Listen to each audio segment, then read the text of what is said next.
Hello, everyone. Welcome to Father, Son, and Holy Sport Weekly NFL Show. I'm G-Man. That's T-Money over there coming to you live. It's the Final Four this weekend in the NFL. You want some entertaining father-son camaraderie? We got you covered. T-Money, how you feeling about the games this week?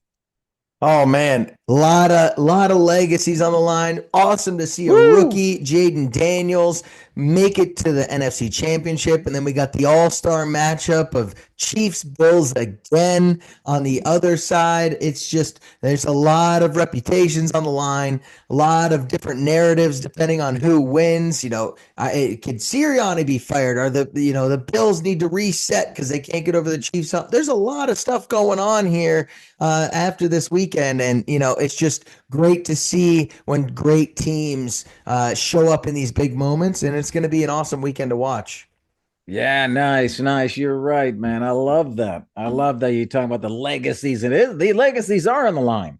You're right. And two of them are right behind me are these two big guys here from Philly, Yeah. Sirianni and Hurts. They escape a late scare by the Rams last week, had a 13-point lead with less than 5 minutes left, had to make some big stops in the snow, and they did it. Did the Eagles get lucky, T-Money?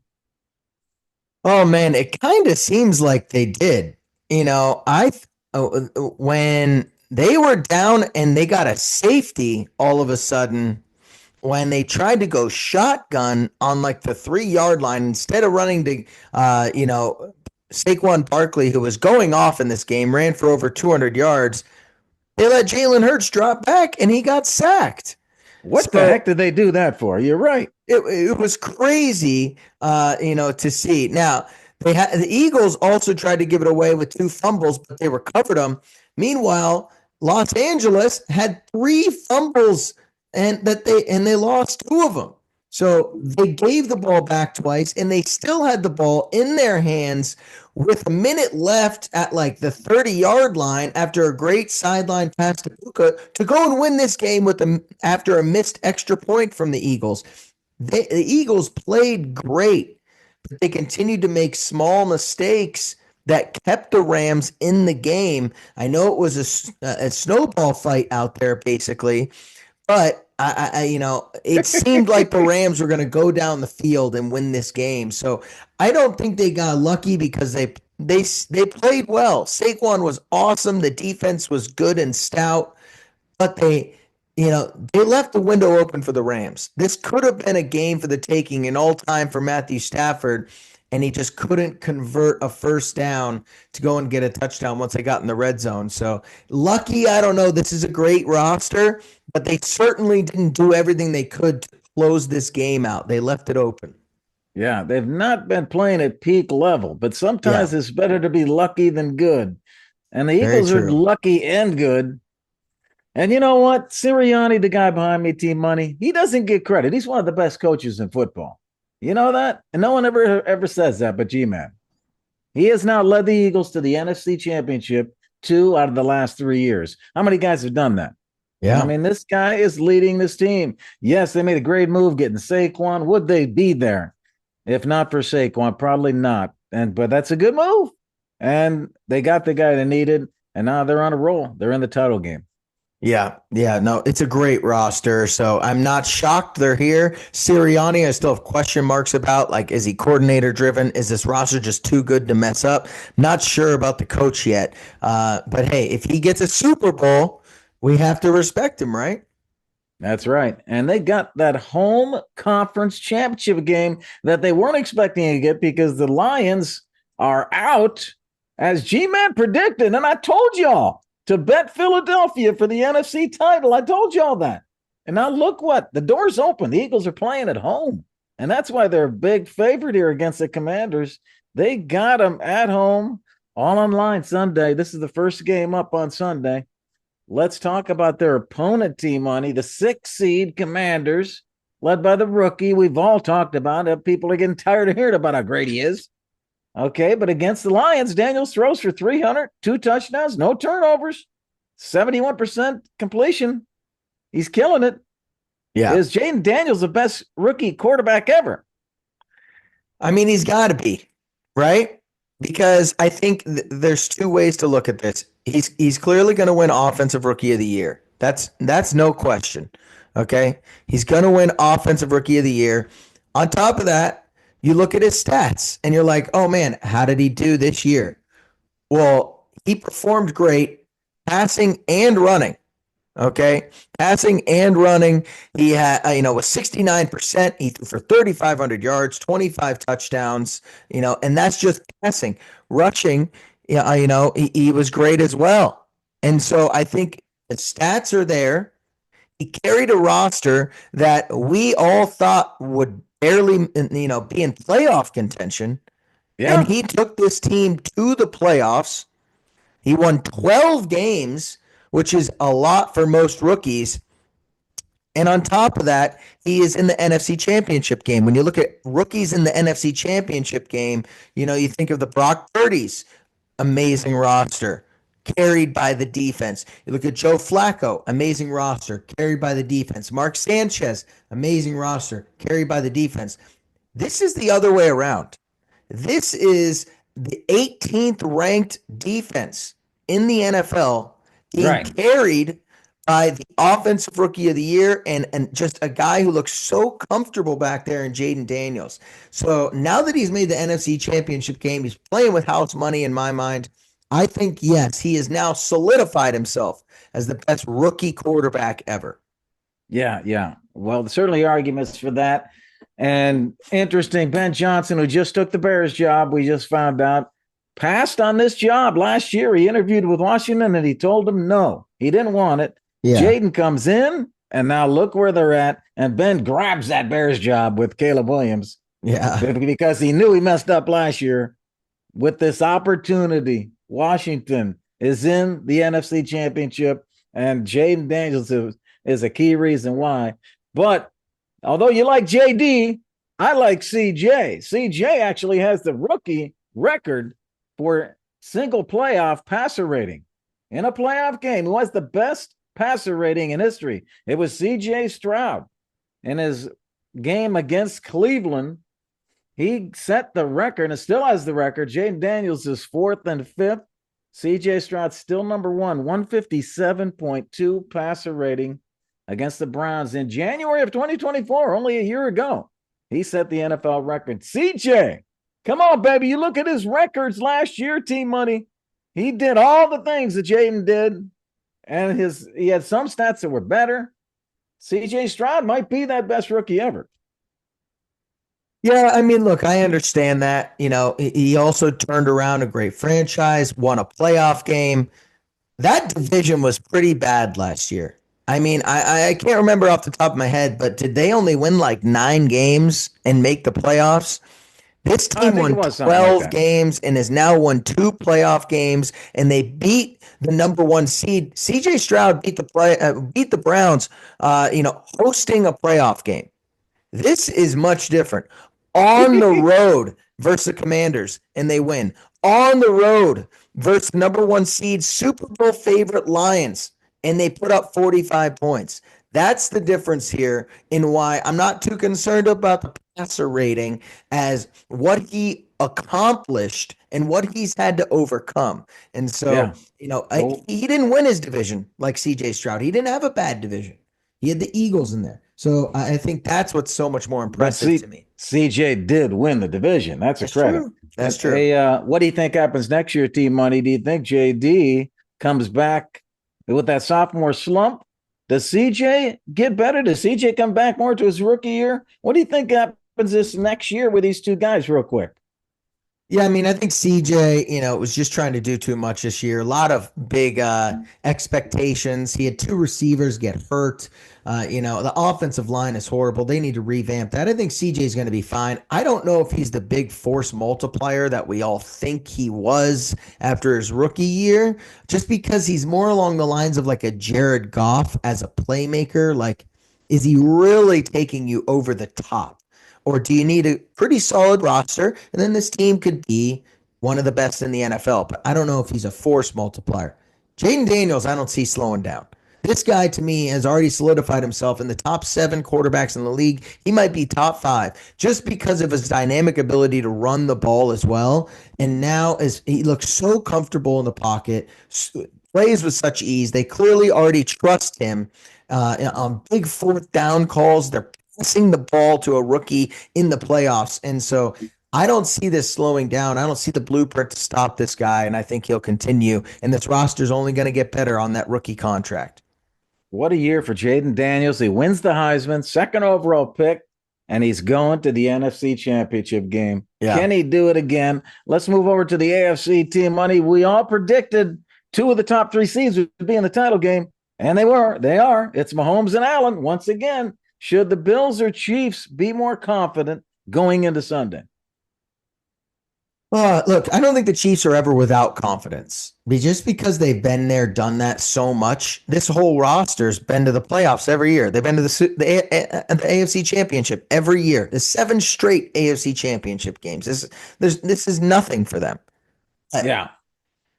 The Bills should be more confident. They should be going into this game feeling good. They absolutely trounced the Chiefs earlier this year. 30-21. Allen took over this game. They're 4-1 versus the Chiefs in the regular season. Now they are 3-0 versus the Chiefs in the playoffs. This has to feel like a different year. You know, they were the 2 seed, 13-4. They've now won 2 games in the postseason. One versus Baltimore, who everyone thought was a favorite coming out of the AFC. This team should feel confident. Meanwhile, the Chiefs are coming off a game versus Houston where Patrick Mahomes threw for 170 yards. And so the Bills should be looking at this thing like, man, this is the year. If it's now, it's never. You know, and so I just feel like the Bills should feel more confident than they ever have. I just think the Chiefs aren't overconfident. The Chiefs are exactly what they are. There's no fluctuation in confidence with them. But the Bills should feel more confident because of everything they've accomplished this season and postseason. Yeah. Well, you're right. They're both. I think they're both confident coming into this. The Bills are playing great, and you were on that team, money. You had the Bills making it through here and had that over pick, and they're playing well, and they have been playing well in the regular season. They just can't get it done in the playoffs. As you said, Mahomes is 3-0 against Allen in the playoffs, even though Allen has outplayed Mahomes in the regular season the last couple of years. Mahomes is at his brightest right now. And so is Kelsey, man. We say Mahomes, but really, look at Kelsey coming on the last 2 weeks. The guy loves the playoffs. He was running wide open last week. They weren't even guarding him. I don't know why they weren't guarding him. The guy had almost 100 yards. Crazy. You said Mahomes had 170. Kelsey had like 100 of them. Yeah. And they weren't even guarding him. I mean, it's a duo, and you've got Andy Reid, who's a better coach. I'm sorry. So you get the best coach, 100%. you got the best quarterback, and you got the best tight end, and they're all on that same team, and they've done it 7 years in a row. How do you stop that? It's going to be tough. Going to be tough. Yeah. Well, let's talk about some of these quarterbacks. I got a little stat here for you, Team Money, of the ages of the quarterbacks that we all talk about. Let's see if this surprises you at all. C.J. Stroud, 23. He's the youngest of one of the ones that we talk about all the time. Jayden Davis is 24. He's older than C.J. Jalen Hurts, 26 years old. Who's 28? Lamar, Josh, and Burrow. They're all 28. Mahomes is 29.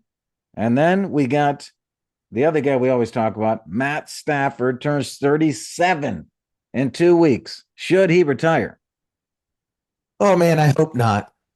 I really hope not. It feels like this roster is just turning around.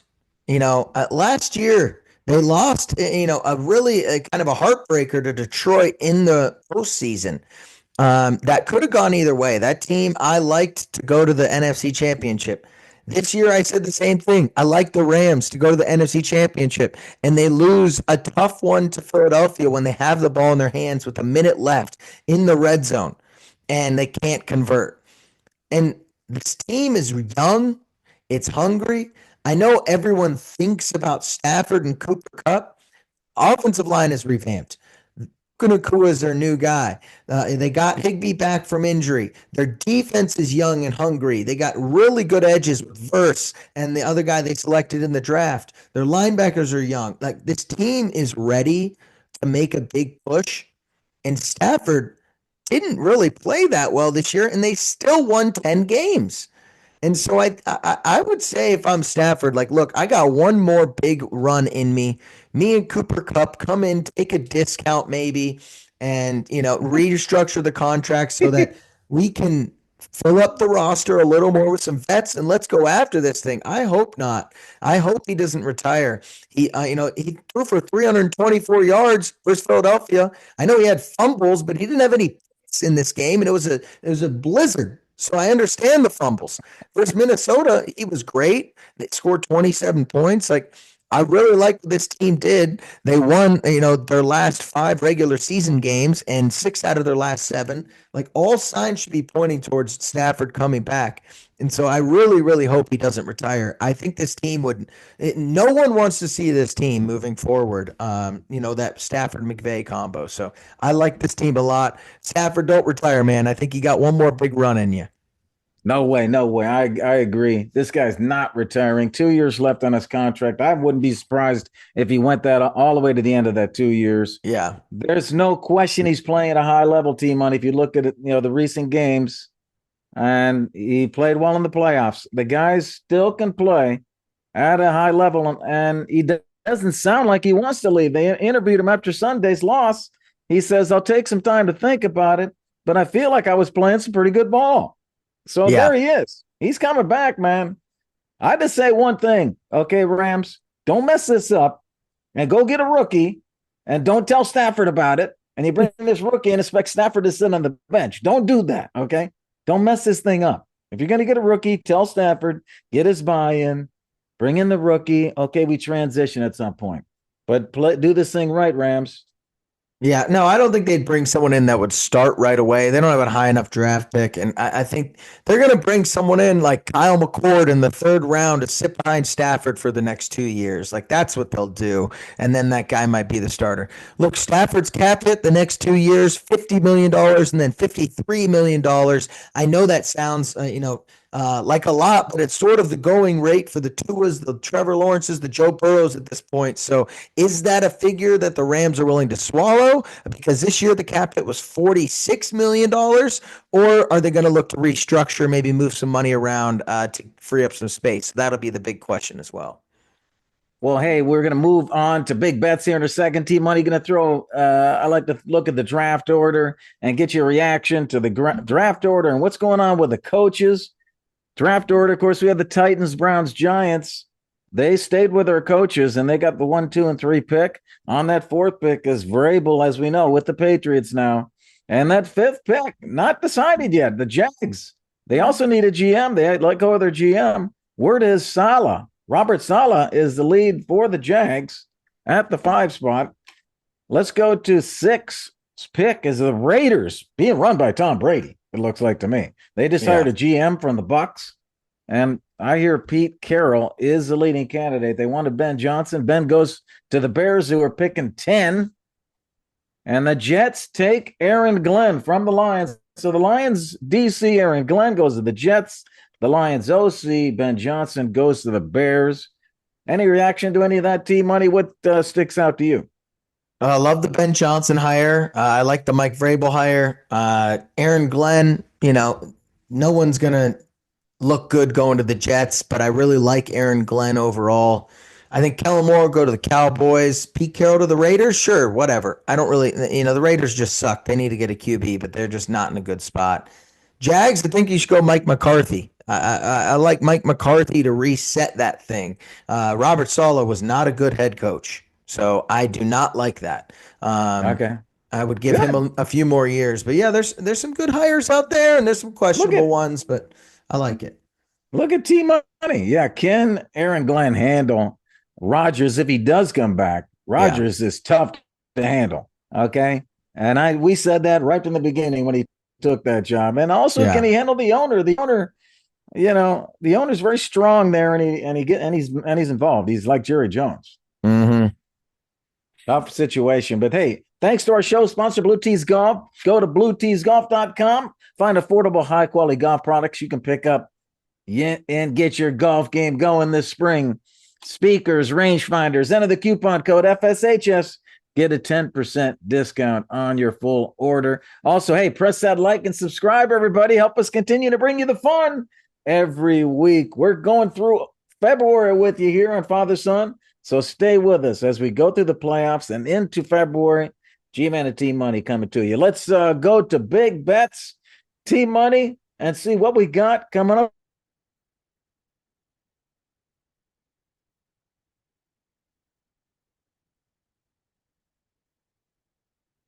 for this weekend. Both games are on Sunday. T-Money and G.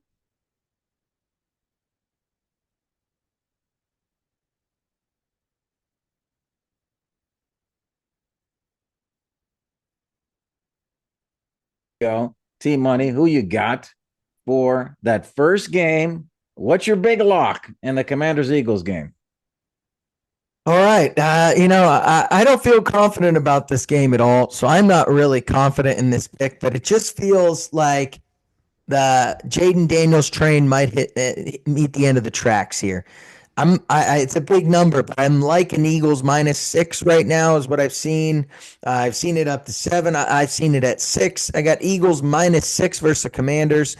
Reason being is this Commanders defense, I'm not sure if they can stop anyone. When they played earlier in the season, 26-18 victory for the Eagles. All right. They held Jayden Daniels pretty much in check. Now, at the end of the year, the Eagles and Commanders played again at Washington.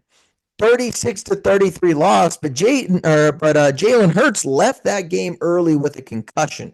So they still put up 33 points with Kenny Pickett at quarterback. Barkley ran all over these guys times for 140 plus in each game. I think they're going to control the clock. I think they're used to seeing Jayden Daniels more than anyone. They have the blueprint for him. Jayden hasn't seen a defense like this. The Bucks and the Lions have no defense like this Eagles defense. It might be number one in the league. So I have the Eagles -6 here. Even though I'm not confident Jalen Hurts will throw for over 200 yards, I think the Eagles are going to win this thing by a touchdown. All right, good pick, T-Money, going for it here. And I do show 6. Yeah, it's the current odds here. Over under 47 on that one, T-Money. I got you down. G-Man's I know T-Money likes parlays. So I'm going to give T-Money a parlay here, okay, for my lock pick in this first game. And who would have predicted, T-Money, at the beginning of the year that it would be 2 NFC East teams in the NFC title game? Yeah. This is the 5th time that happened. You know what happened the other 4 times, T-Money? The home team won. Give me the Eagles on the money line in a parlay. And I'm going to give you the other half of that in a second. Eagles on the money line. Easy, right? Okay, well, they're 1-1 in the regular season, these two teams. It was 26-18 in Philly. 44 points in Philly when they played before. Philly running that grinded kind of game that they love when they're in the lead. They've won 9 straight home games. I think this is more of their home game run. Of course, if Washington wins, it'll be high scoring, but I don't think that happens. I think Philly wins and more of a low scoring game under this over under. Philly on the money line and the under for my parlay pick of the week. All right. I like it, G. What do you got? All right, yeah. So for the second game of the week, Chiefs Bills. I'm not going to put a dog here. I don't see one. I'm going Chiefs -1.5. I'll take the points. Probably some sort of Harrison Butker last second field goal type stuff. I think it's going to be a great game. But the Chiefs have played this team a lot. Patrick Mahomes and these guys have seen him 8 times. And this will be their 9th matchup. They have a blueprint how to beat these guys, and I genuinely believe in the regular season they just let Josh Allen do whatever they want. Hey, let him win. Let him think he's great. Let him, let's not show him anything. And then come the postseason, they're 3-0. Josh Allen hasn't beat him yet. And so I Yeah. think that this team of all teams knows Josh Allen, knows how to slow him down. This defense is great. It's better than the Ravens team that they played. It's better than the Broncos team that they played. And so I think they're going to be able to slow down Josh Allen and James Cook, and that's going to hurt this team. I like the Chiefs to win this one, and I'll take the points. What do you mean you'll take the points? Well, They're minus favorite. 1.5. Okay, all right. I'm going with you, man. I'm going with you. KC minus 1.5. Bills are 8-3 against the spread in Kansas City, but the spread's been bigger. Okay, but the Bills don't win in Kansas City. Yes, they might Yeah. cover, but they're not going to cover 1.5. It's too small. Okay, they got to win the game if they're going to cover that spread. And it's not just Mahomes versus Josh. I think Josh is going to have a big game. It's Reed against McDermott. Reed's going to win that. It's Kelsey versus that defense. He's going to eat them up. The Buffalo defense is one of the worst in the NFL. Yep. And they're going to give up points to Kelsey again. Kelsey's going to do it, man. I'm sorry. And the defense did great versus the Ravens, but the Ravens fumbled 3 times. Okay. Yeah. The game was close in the end, even with that 3 turnover margin. Give me the Chiefs also, team money, minus 1.5. Yep, I like it. I like it. And the Ravens threw a pick, and they were moving the ball with will. So that Bills defense is bad. So, but let's move on to the best part of the gambling show, and that's G-Man's player prop of the week. What you got for us, G-Man? Hey, you like my 5-pack? I'll go back to my 5-pack for you. Okay, All I'm going to right. give you a 5-pack here. Starting off with anytime touchdowns. Josh Allen, anytime touchdown. I like it Okay. because it's even money. He scored a touchdown last time they played KC, and he scored twice last week. They're going to give him the ball. I like him anytime touchdown. I'll also go Saquon on the anytime touchdown. The odds are high, but I like it as a lock. Saquon is going to get a touchdown. The odds are much better on Josh if you want to pick one with better odds. Okay, let's go to the Chiefs side of the ball. I'm going Kareem Hunt over 33 rush yards. 3 of the last 4 over 44 rush yards. Last time versus Buffalo, he had 60 rush yards. Yeah. Kareem Hunt over 33. All right. 2 more to go for you, team money. Hurts on Philadelphia. Hurts over 31 rush yards. You're thinking, well, he's not running because he's hurt. No, he had 70 rush yards last week, and he's beaten 31 9 out of 10 games. Don't think about he's injured. He's not going to run. That's not happening. The Hurts over 31 rush yards. And finally, team money on the Washington side of the ball. We're getting one from every team here, baby. We're full service here at Father Son. All right. How about Austin Eckler? Over 43 all-purpose yards. Austin can get it done running, and he can get it done passing. Let's put it together. All-purpose yards. I like over it. 43. Last week, he had 88. So 43 should be easy, right, team money? Yep, I like it, G-Man. I like it. That's awesome. Okay, well, I'm going with a little bit of chalk this weekend, team money, but if there's an upset in one of these 2 games, the storyline is going to be amazing. The Bills are the only remaining team who has 0 Super Bowl wins in franchise history and would finally get over the hump if they can pull the upset. And the Commanders, of course, with that rookie quarterback, Jayden Daniels, would be the 6th. He's the 6th quarterback to start a conference championship game, but he'd be the first, team money, the first rookie quarterback to ever start in a Super Bowl. Can one of those teams pull an upset and give us a great storyline for next week when you see us again, everybody? That's it for today's show, Father Son Sports. We hope you had fun hanging out with us. On behalf of Team Money, I'm G-Man. Enjoy the playoffs this Sunday. All right. Peace.